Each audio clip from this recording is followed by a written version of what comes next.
est-ce que tu crois que l'école de Paris, c'est une vraie école avec une salle de classe et un prof d'art plastique? Que nenni! C'est une expression qui au départ critique l'influence des artistes étrangers qui sont venus à Paris. Et il y a un critique qui s'appelle André Warnotte qui a trouvé ça hyper cool que des artistes venus d'Europe et du monde entier débarquent à Montparnasse et à Montmartre au 18e pour squatter les cafés parce qu'ils avaient une envie folle de créer.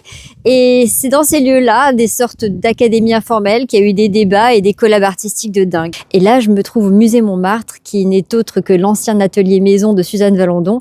Et on va voir cette expo, l'école de Paris. Il y a des artistes qui ont marqué cette époque, comme Soutine, Tamara de Lempicka ou Fujita, mais aussi des artistes un peu oubliés, comme Boleslas Viegas et ses portraits presque kaléidoscopiques.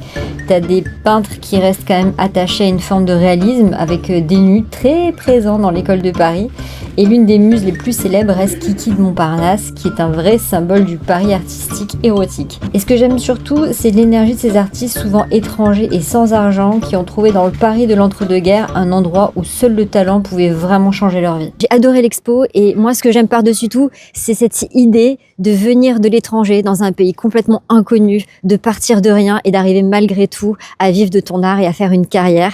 Et ça donne beaucoup d'espoir. Est-ce que tu penses, toi, que la France serait cette capitale artistique qu'on connaît sans les étrangers? Dis-moi tout en commentaire et surtout n'oublie pas de t'abonner.